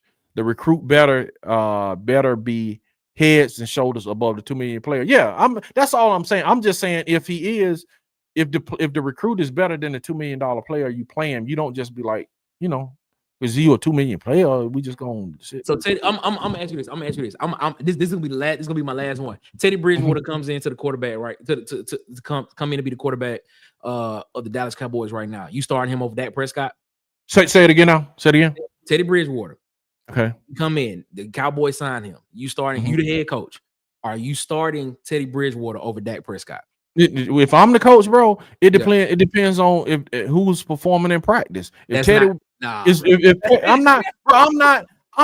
You gotta think, bro. You gotta think. I understand the economics. Yes, Dak might get the first look. He's probably gonna get first team reps. You see what I'm saying? Because the economics, yeah, he's gonna get the first look. But if Teddy Bridgewater coming in and they're lighting it up, and then say if we behind in a game, and then I got a bench Dak and I bring Teddy in and he light it up and we win. We go to the next game, he light it up and we win. Guess what? Dak's sitting on that bench and we getting ready to trade him. We fielding trades. Anybody want him? I got Teddy Bridgewater here. So if I'm playing the best player, I don't care if the dude if he got paid, 3 hot dogs and a Snicker bar, man. If that was his salary in his NIL deal, if he's playing better than the $10 million quarterback, I'm playing this guy, because at the end of the day, too, you can't discount as a coach, my job is on the line, because I'm gonna get fired and not get my $10 million trying to pay this $10 million dude. So am all my coaches gonna get fired? So I have a legacy and something to look at too. So you got to balance that out as a coach, man. It does come down to, yeah, is he gonna get the first look? Yes, but if he's not performing, man, I'm playing a dude that can perform because I got to keep my job too. It got to balance. Yeah, but they gonna make it's gonna be excuses all the way around to get that man back on the field because there's a lot of guaranteed money that's guaranteed to that man. That's all I'm saying. Listen, every single chance they get, that guy that they paid their money to is going to get the opportunity to be the starter. That's what's going to happen. I don't doubt that he's going to get first look, maybe some preferential treatment. I get that. I'm not saying that. But I'm just saying, all I'm saying is if, you know, in the sense of, what's up, sharpshooters? What's going on? What's going on? Just say, and I asked Sharp that it's like with Jalen Miro, man. If Jalen Miro, you know, he made the lion's share of the money in the quarterback room. You know what I'm saying? But did you see Ty Simpson? Did you see any of those other guys? Have we ever thought, dude? We saw them with Nick Saban last year. When everybody was howling about how bad Jalen Miro was playing, Nick Saban put them backup ends and showed you. It ain't what you think it is. Remember in the South Florida game. I know what you're saying. I'm trying to understand your point, but go ahead. My point is you bringing up that did we see the backups? My point is maybe they not as good as you think they are. It's a reason backups ain't playing, bro. It's a reason we ain't see Holden Garner. It's a reason we didn't see Hank Brown as much as I love Hank Brown. It's a reason. And what I'm saying is when we saw him, guess what happened? He balled out and then he had a bad game. He had a ball game, but that's what I'm saying. A lot of times we as fans, like they say, the second quarterback is the most popular person on campus. We said that when we had Bo Nix. When TJ came in, we was like, okay, well, we see why we got Bo Nix.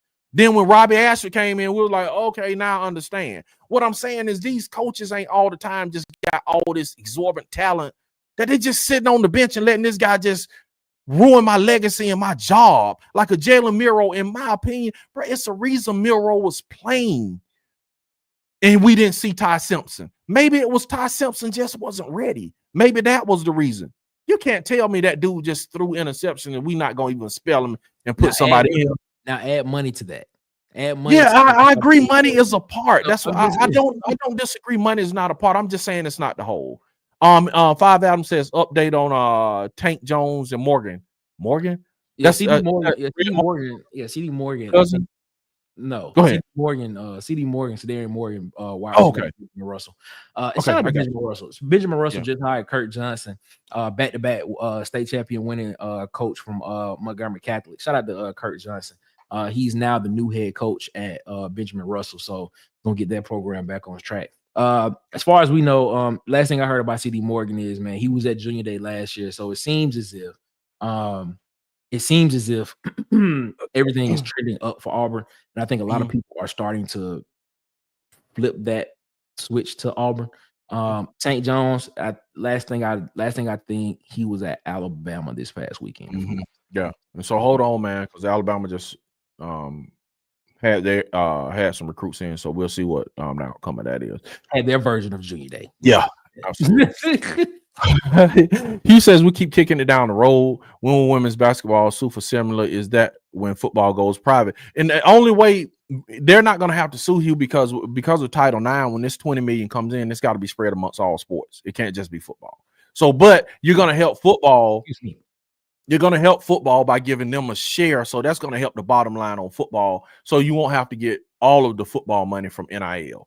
So Title IX, man, they ain't got to worry about suing, because if a football player is getting $250,000 out of this this $20 million base salary, then a woman's equestrian, if it's a scholarship program, she's going to get $250,000. Yeah, and everybody. Just know that this lawsuit that was filed was actually filed by a swimmer from Arizona State, and a women's basketball player from, I can't remember what school it was, but it was two people that was outside of football that actually had this lawsuit with NCAA that we should begin to, I want to say is next month, March. Should be getting that, so we should be seeing that. So it is what it is. And so it's crazy. Like when we get these lawsuits, man, it's like as soon as we get these lawsuits, then the Power 5. I know the Power 5 conferences seem like they just like they stomp it out and then go like you kick the can down the road a little bit more till we get the next things, and then they figured out how to stomp it out. So that's interesting, Hugh. But yeah, I think that's what's gonna happen. Auburn Dad, we finna bring Auburn Dad in. Men and women's b-ball need money, and other sports also should get worth. But unfortunately, football runs the thing, which is a shame. Yeah, if you very true statement. Yeah, football is the moneymaker, man. But because of football, man, then when with this salary base, then everybody about to get paid, man. Everybody about to get paid, man. So you got a daughter doing equestrian, she about to get paid. There you go, Auburn Dad for life. Let's see what else we got. While we're waiting on Auburn Dad for life. Happy birthday to DJ Barber. Shout out to DJ Barber. Happy birthday. Birthday to you, man. Last week we had coming in for Junior Day. I was doing the defense today because last week I did offense. We had Zion Ely, Trenton Henderson, Hezekiah Harris, all 5 and 4 stars. Corner, that's Zion Gibson, Jaden Broadnax, Jordan Thomas, all 4 stars. D-line, Von Day Cleveland, yes, sir. Jermaine Kinsley, Tycho Crittenden, 2 4s, 1 and 1 3. Wow, we brought in a lot of safeties, man. Yeah, Jair Edwards and Braylon Walmart. I won't be surprised they end up getting a field star. The same thing with Xavier Lacerci. I won't be surprised he end up getting a field star too. Yeah, man, and they are rating. Man, they are rating the St. Francis Academy, man. Yeah, they're building that Baltimore pipeline. So I'm serious. Yeah. So Tylen Wilson, Nazir McCoy, Xavier Lazier, Wayne Heary. And for the linebackers, man, 4-star, Anthony Davis, Jamaica Garrett, Auburn, Alabama, and Shadarius Tootle. The last 2 are 4 stars. They're already committed. Yeah, man. Shadarius Tootle just picked up an offer from Florida State. But he stated that he's 100% still committed to Auburn. And I think, Nick, we did this, but shouts out All-Americans Jay Crawford, Cam Coleman, yes, and Max Prep All-Americans Blake Woodby, Alvin Henderson, Bryce Diaz, Anquan Fagans, Jordan Crawford, James Smith, man. Jared Smith. This is Auburn news today, bro. Y'all wearing me out, man. Today. Auburn news today is, bro. All right, man. We're about to bring in my man. Yes. About to bring in my man. All right.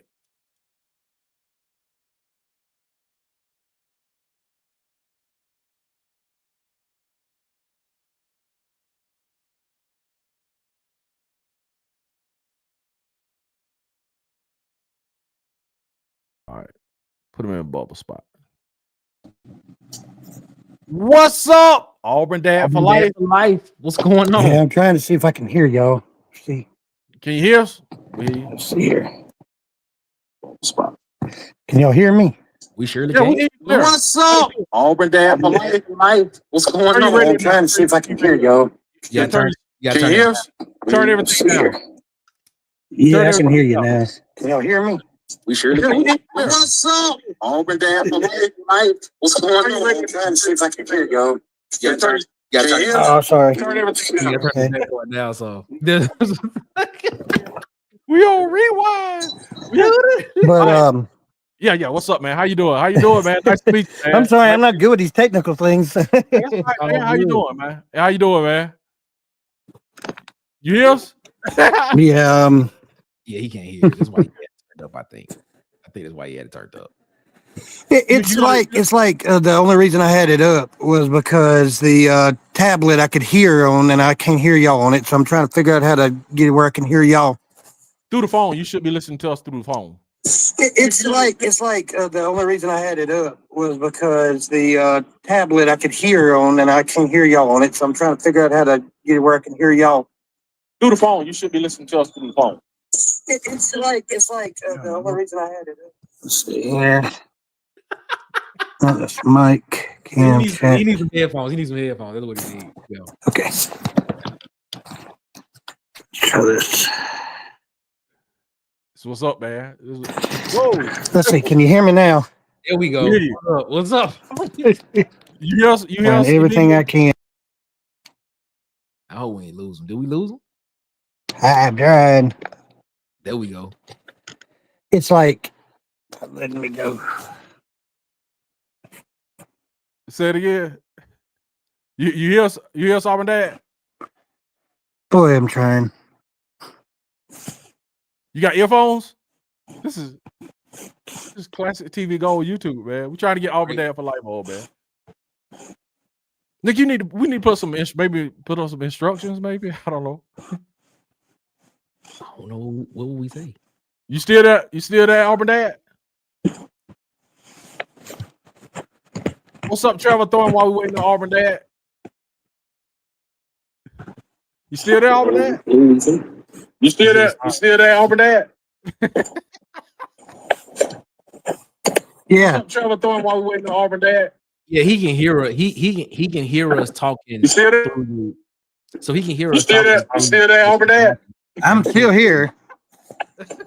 Yeah, that's the only way he's gonna be able to hear us is if he is if he got the playback up. That's the only way he's gonna be able to. We on a 7-second delay. You know that, right? Yeah, but if he on his phone, he should be going connecting right to the feed. Yeah, I don't know why it's not doing that. It's interesting. I don't know why. You know that, right? What'd you say, Auburn Dad? Yeah, but if he on his phone, he is on a delay. But if he's playing through the phone, you see what I'm saying? Because remember, I did a show with you from my phone. Yeah, I know. Yeah, that's what I'm saying. When you click the link, you should come right in. Unless you know what I'm saying, he should be hearing us directly through his phone. Even through his. I think he was saying I think he was saying he couldn't hear us through his phone. yeah, no, yeah, that's what I'm saying. This the replay is hilarious, man. I'm sorry, man. The replay is hilarious. Great, man. Shout out to Auburn Dad, bro. Shout out to He's trying, man. Shout out to Auburn Dad. My man is trying, man. My man is trying. We still on replay. This is the replay is hilarious. Oh my God. Log out and log back in, Auburn Dad. Okay. Oh my God. Football brings we went to Auburn Dad. This is awesome. Football brings more money. Men's basketball is moving up. That's why more money is being spent there. Asia said Auburn Dad needs headphones. He needs some headphones. Yeah, he said, sorry, can't hear y'all through phone for some reason. Yes. Okay. I think you should earn the money to get paid. I agree with that, man. That's what please, let's go there, man. Let everybody play a year or something. Make it, well, I guess you can't stop people from making money. He said, can he hear it?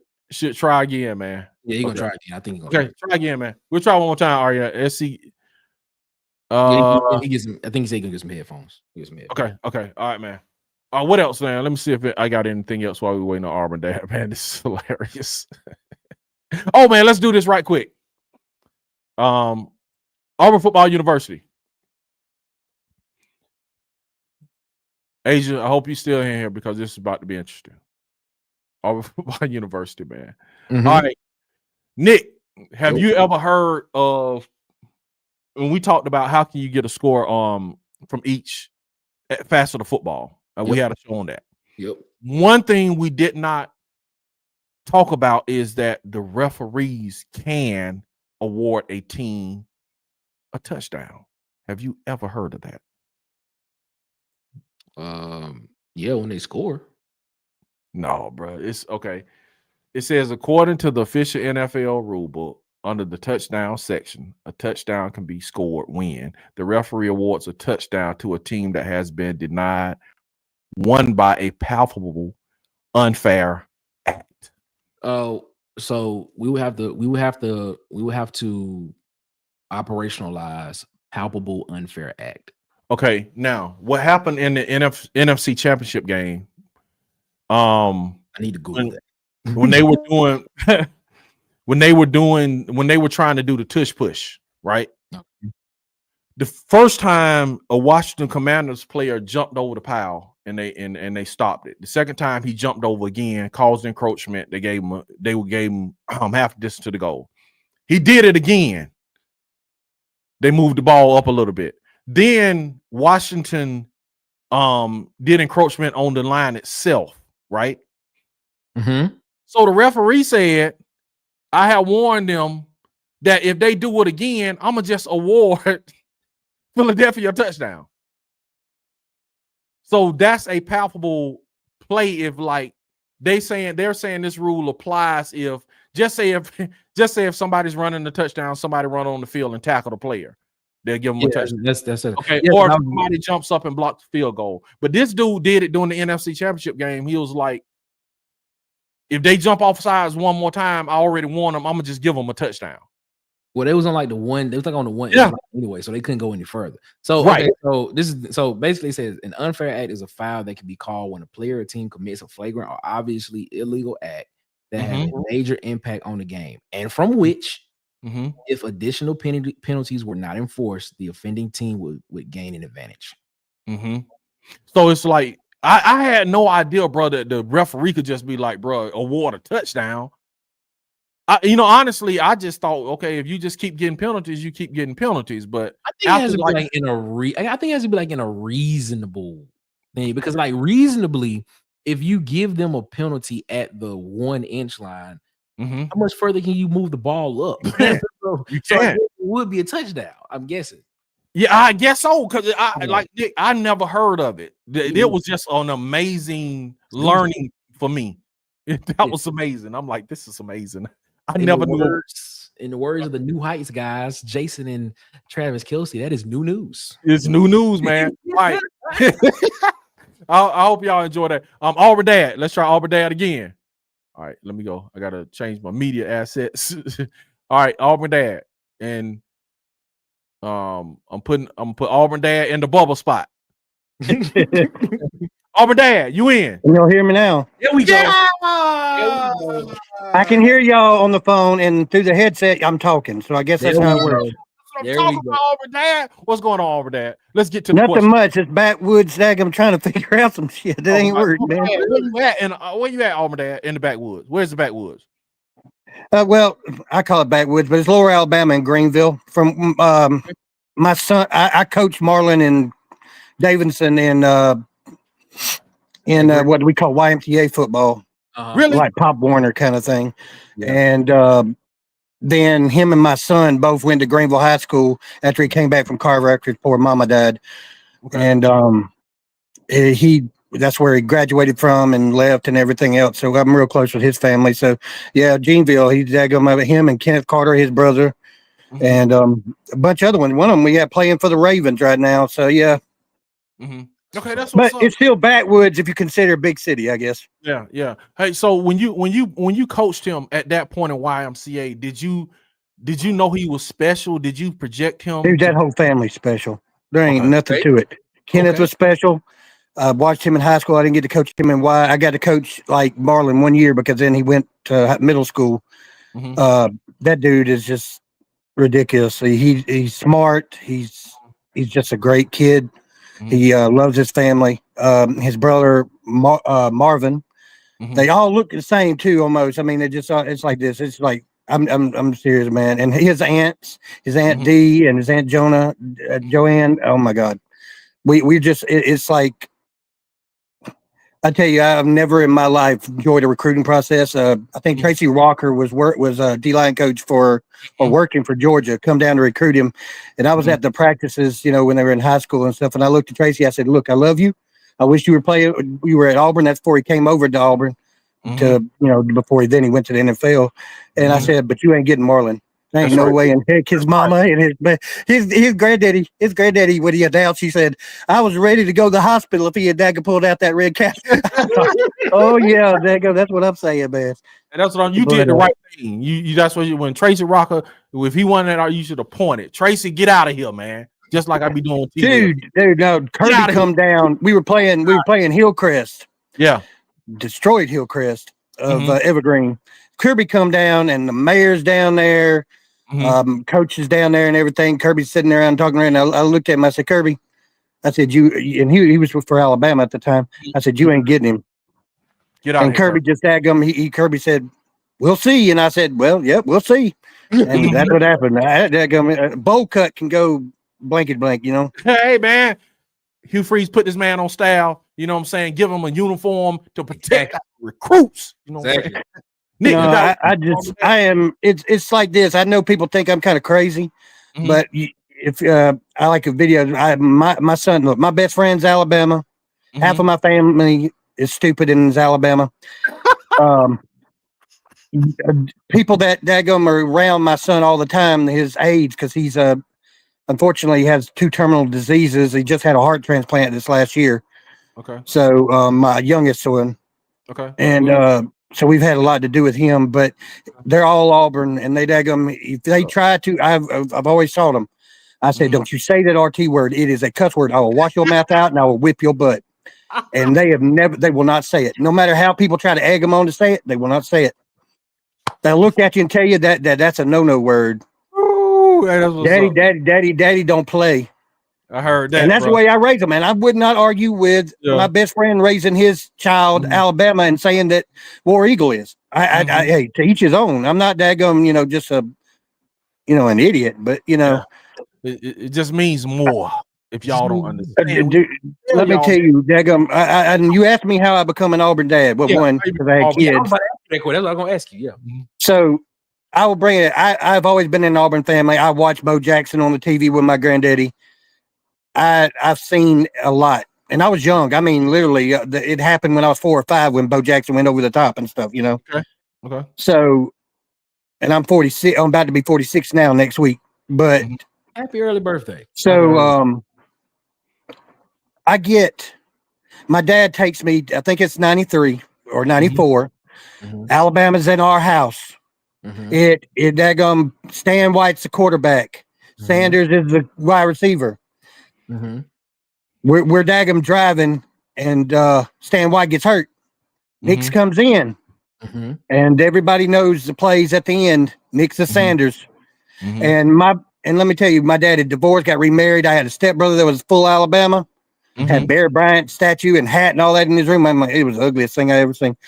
But I couldn't. It was like I'd never been so over the top. I would just like, okay, I like Auburn, blah blah blah. I did not realize that, the feelings that you could, the anger and the hate and all that stuff that you get until then, because I was so happy. I shoved it in his face over and over and over again for that whole year. Now, granted, I've took my share of lumps now. I mean, Auburn has been killing me these last few years, but I mean, 110%. I am Auburn. I bleed orange and blue. I will die orange and blue. I told my wife I want a casket with orange and blue. I want the Auburn fight song played when I go into the ground. It's just the way I am. It is. I love it. I don't care what sport it is. I love it. And I want Auburn to do good on everything. Yeah. That's what's up, man. And I've suffered along with a lot of people. And yes, I try to hold it back, just like with B Sharp. I respect B Sharp for being an Alabama fan, but I so want to daggum get into my feelings and daggum argue when he daggum, like he said with Tank Jones. I'm like, no, DeBoer don't give a crap about Alabama. The football, I'm talking about in-state. He only wants his damn West Coast shit. Yeah. Okay, and they have good players, but daggum, until he learns that Alabama is now becoming one of the best recruiting states, along with Georgia and Florida, he ain't going to be able to stay. I have to, as much as I hate to admit it, Saban is the greatest coach that's ever been. Okay, it hurts. Absolutely. God, does it ever hurt to say that? But he ain't Saban. He never will be Saban. And any man knows you don't want to be the man to come after the man. It never worked out. It didn't work out for daggum anybody that come after. It just doesn't. And I'm 120% will stand by that, because daggum, you cannot replace something like that. Look at what happened after Bear. It took all the way to Stallings, and then Stallings it took all the way to Saban. Look at the turmoil they went through them many years. Well, guess what? It's about to come back again. Ooh. You're making me happy. Much as you don't want to believe it, you don't want to see it, but y'all's may not be no 0-6. I ain't saying that. I'm talking about it as far as we're going to start winning, and Alabama's going to have more than 4 losses a year, and they're going to go crazy. Okay. You heard that, B Sharp. You heard that. Yeah, and that does include a bowl game. I'm not going to daggum just say 4 losses in season all the time. I'm not stupid enough to think that Alabama is still not Alabama. But, Auburn, these things come in cycles. Mm-hmm. I've watched it. I've watched us go from the low, and I've seen us go to the high. And I'm ready for us to go back to the high because we can't get any lower or we're going to be underground. Mm-hmm. So, and I'm sorry, my like I said, I'm kind of.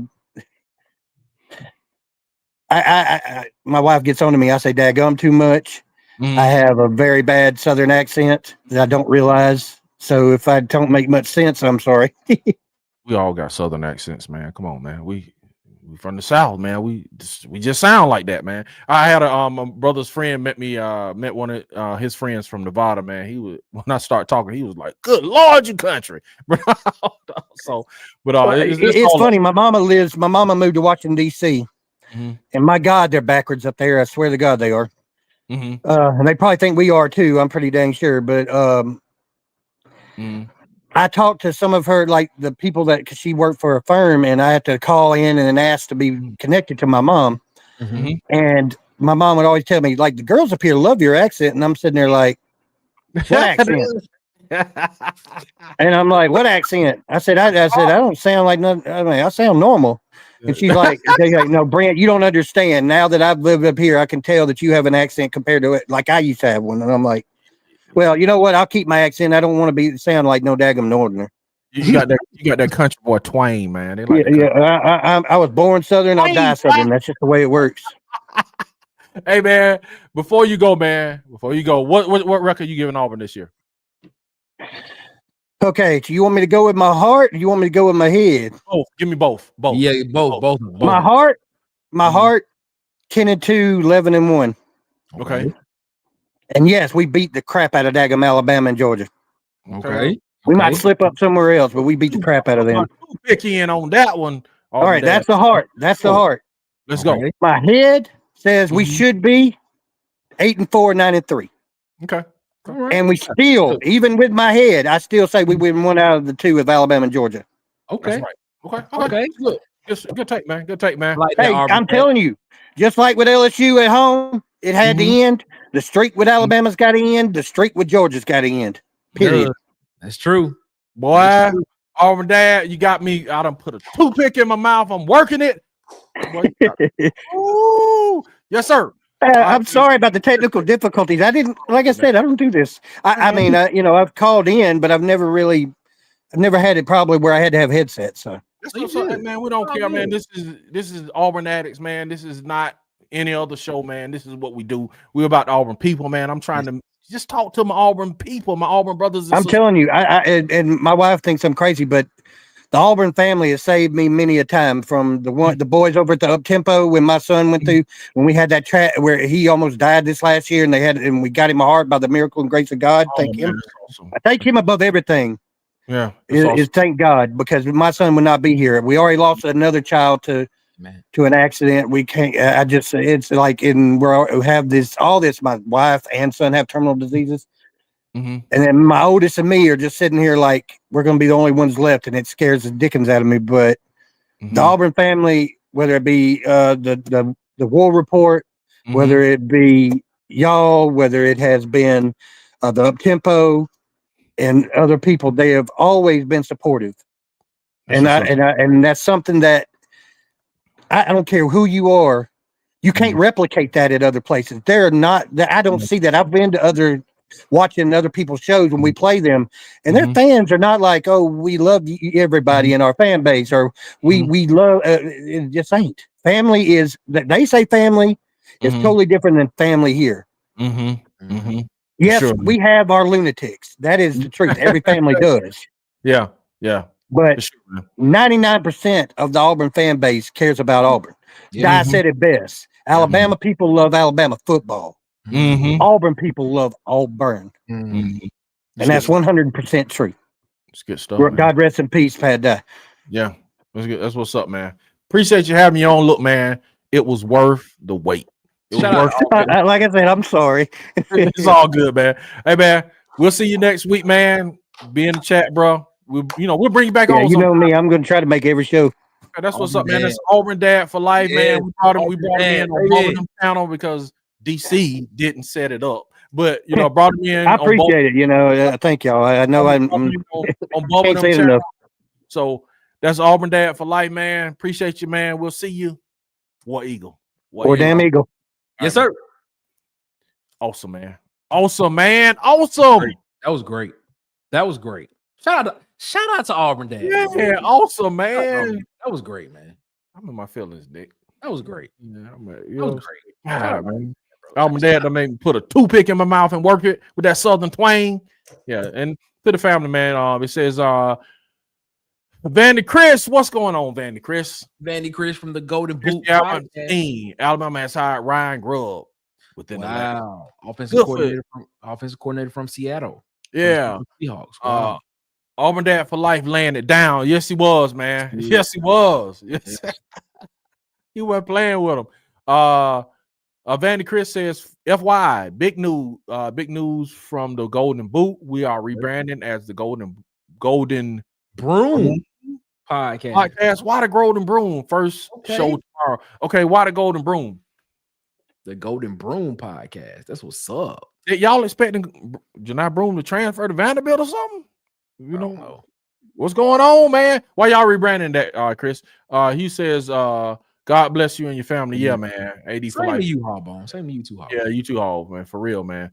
Gotta ask Bubba if Auburn is going to finally that was a Bubba, everybody. That was Auburn Dad for life. I just brought him in under the labels I usually have for me, Nick, and Bubba when we do shows together. So that was Auburn Dad for life. Gotta ask Bubba if Auburn is going to finally get a winning record against them, the team in Nashville when they go up there next year, man. Oh my God, Nick, you can answer that, man. That is Bubba if Auburn's going to finally get a winning record against them. Oh man, that's funny. That's funny. Man, I don't see it. Shout out to Vandy Chris. Shout out to Vandy. Man. Auburn Dad for life. You came in. You sound awesome, man. When you came in. Yeah, he said, sorry, Hawkbone, still praying for y'all as well. Yeah, man, for sure, man. Yeah, y'all, prayers up, man. Auburn family for both of their families, man. We started out as a baseball specific show and returning to our roots. Really? Okay. Yeah. What's up? Oh, he said, thank you, Agent, for the headset. That's what's up, man. Nick, where can they find you, man? This was one of the best shows I've ever done, man. Great show, man. Great show, man. Water Cooler Talk podcast, man. As always, you find us here in these YouTube streets, man. Make sure you subscribe, like, share, hit the notification bell at the Water Cooler Talk podcast page, man. We are live Monday, Tuesday, Thursday, and Friday, 7 p.m. Central, 8 p.m. Eastern, and on Wednesday, 7:30 p.m. Central, 8:30 p.m. Eastern, man. We appreciate y'all so much. Make sure you follow us on Twitter at CoolersPod23 on Twitter and on Instagram at the Water Cooler Talk, man. We appreciate you so much. Shout out to y'all, man. Shout out to DC for having us, man. We appreciate y'all so much. Thank you. Yeah, he says love to the family. That's what's up, man. And I am DC Wolf, man, for Auburn Addicts. Get your 2 picks, put them in your mouth and work it. Yeah. Maybe one day you can sound like Auburn Dad for life. And people like how you Southern twang sounds. Until then, man. Auburn_Addicts on all platforms. Oh, and the Golden Boot podcast, man. Y'all check out Vandy Chris and Golden Boot podcast, man. Check them out. Golden Broom. Now it's the Golden Broom podcast. Golden Broom podcast. The Golden Broom. Huggy Bear said way better than my call in. Told y'all needed to call in. Yeah, that was awesome call, man. We have already reached out to Plainsman Park. A lot to come and talk some Tiger ball. Hope you can join. That's what's up, man. Baseball, man. So they probably could hook up with Up Tempo. Yeah, Up Tempo podcast. That's Auburn baseball, man. Yeah. And Lindsey Crosby on with Zach Blackerby. What's the name of it, man? Zach Blackerby. No, the barn and what? Vice. No, the other one. Locked On, yes, Locked On Auburn. Yeah, check them out too. Lindsay does baseball too, man. War Eagle, thank you, Huggy, and for the Water Cooler podcast. Yeah, Locked On, man. Thank you, man. I feel like, jeez. The Water Cooler Talk podcast, Nick Frazier for Marcus. the most famous man. You about to hear Marcus because they famous now. But for DC Wolf and Auburn Addicts, we'll see y'all later. And War Eagle.